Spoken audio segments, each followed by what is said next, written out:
Good morning. It's great to be with you all this morning as Butch Glawe's son, as I was introduced. But that's all right. That's nothing to be ashamed of, certainly. Bad leadership. How many of you have been involved or tried to work under what you would consider bad leadership? I know probably most of you at some point in time have had to deal with that. You can see up here, I put up 8 traits of a bad leader.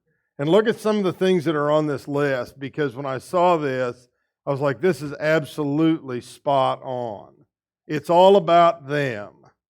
Poor communication, lack of integrity, they don't support the team, lack of trust, lack of passion and commitment perhaps, lack of the ability to provide praise and feedback to those whom they are leading, and people of a fixed mindset. All of these outline traits of what you would call bad leadership. Sometimes it's easier to see the qualities of good leadership by being reminded of what is bad. And that's why I've identified these this morning, is so that we had something fresh in our minds to contrast with someone from Scripture who was a great leader. And that was the Apostle Paul. That's what we're going to look at this morning. We're going to look at 8 great leadership qualities of the Apostle Paul. So we'll have these 2 lists to kind of stand in contrast. Now, they don't directly mirror each other, but that's what we're going to look at. Paul is an interesting character both before and after his conversion. His life before his conversion, I find to be a fascinating study. When you look at who he was highly educated. He was a Jewish elite. He had power, he had money, he had prominence among his people. And he was zealously dedicated to what he thought was right in the eyes of God. And I've always thought that is probably why Christ picked him out. That's probably why God looked and said, he is so good at what he does that we need to turn him around so that he can channel that in the right direction, because he could do so much for the Lord. And of course, he in fact did. So I really think that's probably what led Jesus. Now, I can't prove that with Scripture, but I do think it just appears to me that is probably why Christ visited him on the Damascus road. Well, his life before his conversion to Christ, as well as what he became, all contribute to the good leadership qualities that we see from the Apostle Paul. So our purpose this morning is going to be to look at these 8 characteristics that demonstrate the great leadership qualities of Paul, so that we can imitate them and implement them in our leadership efforts. Because in ministry and anything that we choose to do, we are all leaders in some form or another. Well, the first one of these things to notice is that Paul trusted God completely. In everything that he did, his trust was in God. Verses like 2 Timothy 1:12, he would say this, "For this reason I also suffer these things, but I am not ashamed, for I know whom I have believed, and I am convinced that he is able to guard what I have entrusted to him until that day." In Philippians chapter 4, we see Paul talking about his financial means as a minister. And we learn that he's learned to be content with little. He's lived in abundance. And whatever is thrown his way, he has learned to be content with whatever he has. He has this immovable trust in God. When you look at Acts, for example, we see an unconditional trust in the Lord's guidance. When the Spirit said, "I need you to go to Macedonia," he went. When the Spirit said, "God's going to be with you to get through this," he trusted him unconditionally, and he went with it. Great leaders realize that they're human, and they can't do these things alone. They need God. Well, with this realization comes the realization that we are merely servants of God. And that's the second thing that we see from Paul. Paul knew that he was a servant, and he saw himself as a servant. If you've got a Bible this morning with you, turn to 1 Corinthians chapter 4. In 1 Corinthians chapter 4, in the first verse here, there is a whole lot said in one little verse that we can learn about the character of Paul. He says it like this: "Let a man regard us in this manner, as servants of Christ and stewards of the mysteries of God." There's a couple of word pictures here that are pretty fascinating. The first one is servant. And when you study this word in the original, you get this concept that comes out of what is called an under-rower. And what an under-rower was the slaves that were in the bottom of the ship with the oars. And they were the ones who were powering the ship. And so there's a unity issue in 1 Corinthians, and they're all leaning more on who it was that baptized them than Christ himself.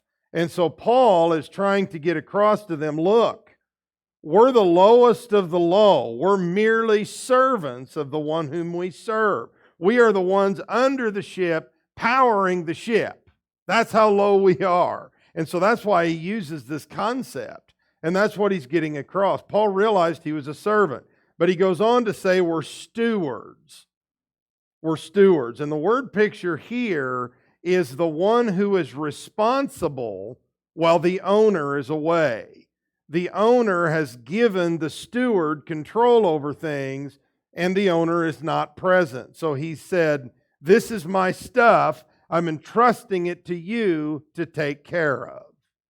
And so we've got this double word picture here of someone who is a servant, the lowest of the low, but he's been entrusted with things that he has to take care of.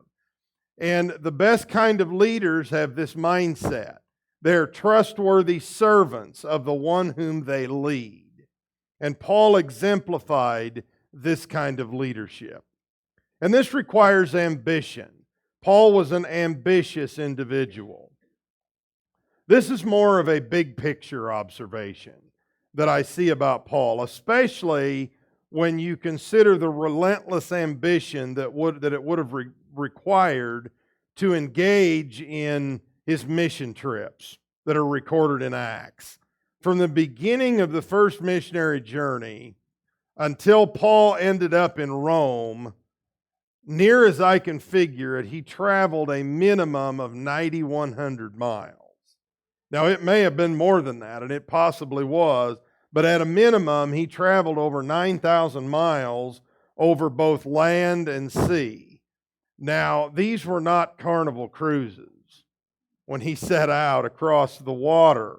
And he describes over in 2 Corinthians chapter 11, we get a little bit of a picture of what some of these trips looked like. He would say it like this. He said, I've been in far more labors, far more imprisonments, beaten times without number, often in danger of death. 5 times I received from the Jews 39 lashes. 3 times I was beaten with rods. Once I was stoned. 3 times I was shipwrecked. A night and a day I have spent in the deep. I've been on frequent journeys and dangers from rivers, dangers from robbers, dangers from my countrymen, and he goes on with all of these things that he has gone through, and yet his focus never left what he was doing. And he was relentlessly ambitious. He had determination beyond anybody I have ever seen. And these are qualities that are required to be a great leader, is that kind of ambition. Along the same vein, he was also disciplined. Paul was disciplined, and he encouraged others to be disciplined as well.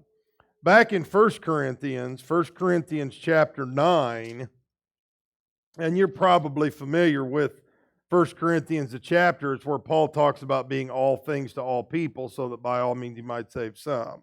And in verse 27 of 9, he would say, I discipline my body and make it my slave, so that after I have preached to others, I myself will not be disqualified.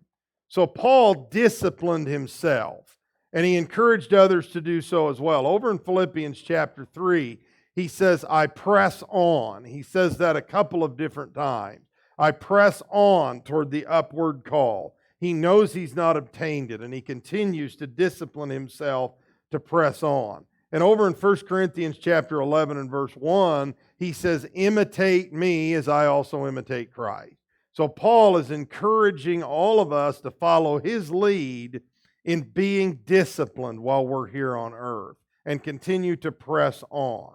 And this is the kind of characteristic any leader should have. People should be able to look at us and see a disciplined person to follow as we serve the people that we lead. Well, to be disciplined requires dedication. It requires things like willpower. In his former life, like over in Acts chapter 22, verse 3, Acts chapter 26 and verse 9, we find out that Paul was zealous for what he was doing to Christians.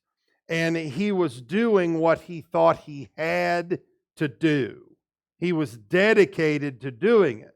But it wasn't because he was evil about it. It was because he thought this is what God wanted of him. He was convinced of it. His conscience was clear that this is what I have to do. And so he was a dedicated individual by nature before he was ever converted. Well, his dedication never changed. It was just simply redirected. And when he made these statements in Acts, when he tells us about his former life, he is sitting there in chains, bound and in prison just for preaching the gospel. And it was this kind of dedication that made Paul such a great leader, worthy of imitation. Well, because Paul was in so many different places, in so many different cultures, different walks of life, Paul had to be adaptable. He was very adaptable. When you consider, and these all of these examples come from Acts, and I won't take time to read them because they're sermons. But in Acts chapter 13, verses 17 through 40, you see a sermon that Paul preached to an audience of Jewish people. And that sermon spoke directly to the Jews. It connected with that audience. When you look at everything, they would have been familiar with the things he was telling them. And he puts together the history of God's scheme of redemption and explains how it culminates in the death, burial, and resurrection of Jesus. And in gospel obedience, they can be saved. And he puts together Jewish history to show that. Well, the Jews typically rejected him. And so down in verses 46 and 47, he turns to the Gentiles and he preaches to the Gentiles. And it's always different. Now, the history is there, but it's different because it's not history the Gentiles realize. And so Paul preaches to audiences and connects with them by being adaptable. And the real interesting one is over in Acts chapter 17. When you get to Acts 17, verse 22 through 31, that's Paul's sermon on Mars Hill. And it is a pagan audience. So does Paul preach the Jewish history? No, he doesn't. He's walking around and he's seeing they have an idol committed to everything. There's a God that they have created over absolutely everything. And in case they forgot one, there's one that says, to an unknown God. Well, Paul takes that idol, the very thing that means a lot to them, and he says, this is the God I'm going to preach to you about. And he preaches a lesson about the God of heaven. And he's speaking to philosophers and all sorts of wizards of smart in Greece. And he adapts to that audience. It is adaptability and learning the ability to connect with others that helps us as a leader inspire people and bring the best out of them. We need to imitate this concept of adaptability because when we can do that, when we can read people, when we can get on their level, we can learn what resonates with them, and we can learn to inspire them to bring the best out of who they are. That's why adaptability is so important, and Paul was certainly adaptable. Well, Paul was also a visionary. Great leadership requires vision, which Paul most certainly had. He saw potential in people. Look at what Paul did with Timothy. He meets Timothy on one of the missionary journeys. He was converted probably while he was there. Well, he picks Timothy up eventually, and he mentors him into a great minister. He makes Timothy a quintessential minister. And he also had vision to see the gospel spread beyond its current boundaries, whatever those current boundaries were, even if it meant death. In the third journey, he is bound and determined he's going to get to Jerusalem. And he's got it in mind, I'm getting there and I'm eventually going to get to Rome, because the gospel's got to go to Rome. And everybody around him says, you go to Jerusalem, they're going to throw you in jail, which probably means you're going to die. And he's like, I'm going to Jerusalem. Even if it means my death, I don't care, I'm going there. He knew he needed to go, and so that's what he was going to do. And, of course, it ended up leading to an all-expense-paid trip to Rome. So he had vision to get there, and he got there, and he didn't pay a dime to do it. They threw him in jail. He lets them know that he's a Roman citizen, so they can't kill him, they can't beat him. And he's like, I'm appealing to Caesar. I want to take my case before Caesar. And so they don't have any choice but to let him, and they haul him to Rome. And he ends up in Rome, and what's he doing? At the end of Acts, he has spent 2 years in Rome, pretty well free. He's under house arrest, but he's been preaching the gospel for 2 years uninhibited. That's how the book of Acts ends. And so the vision that Paul had all the way back during that journey, when everybody says, if you go to Jerusalem, you're going to die. And he says, I'm going to Jerusalem. Even if it means my death, imprisonment, whatever, I'm going. And they didn't kill him there. God's providence saw him all the way through to Rome. And it's because of his vision. He could see ahead. He had vision. And great leaders need to be visionaries. Look ahead of where you currently are today. Well, in the end, Paul knew that he would not last forever. And great leaders know that they won't last forever. And Paul was no exception.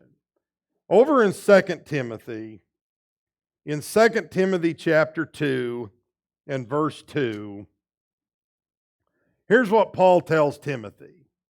He tells him, the things which you have heard from me in the presence of many witnesses, entrust these to faithful men who will be able to teach others also.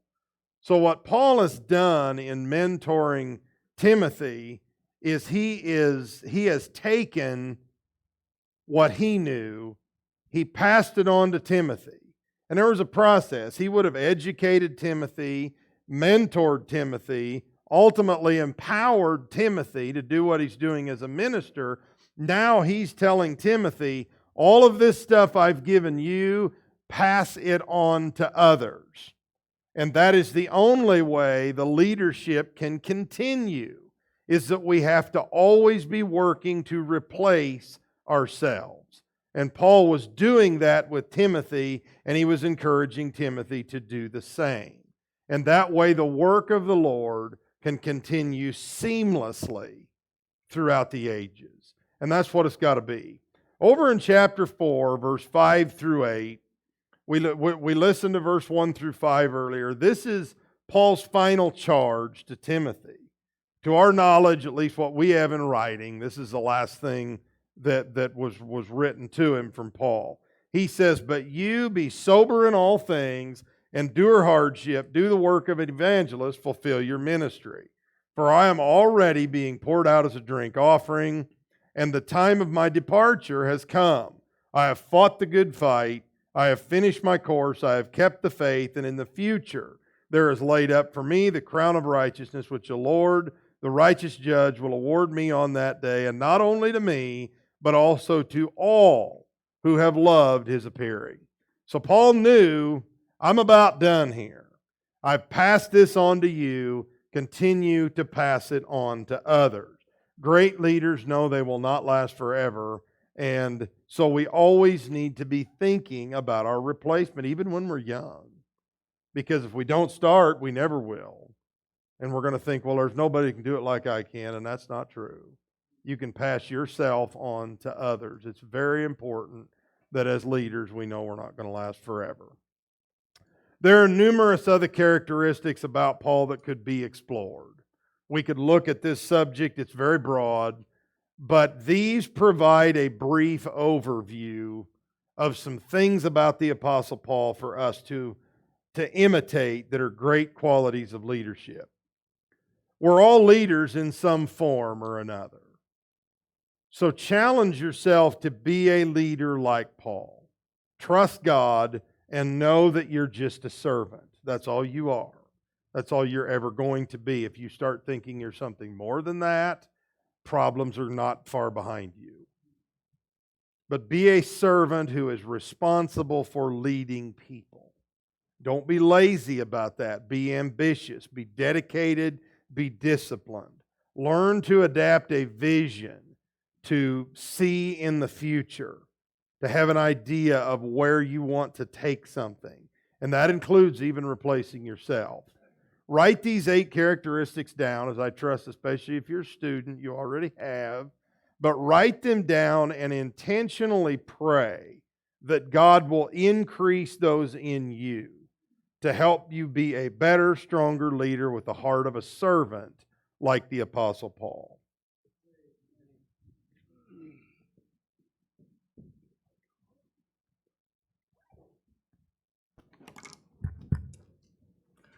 Wow. What a great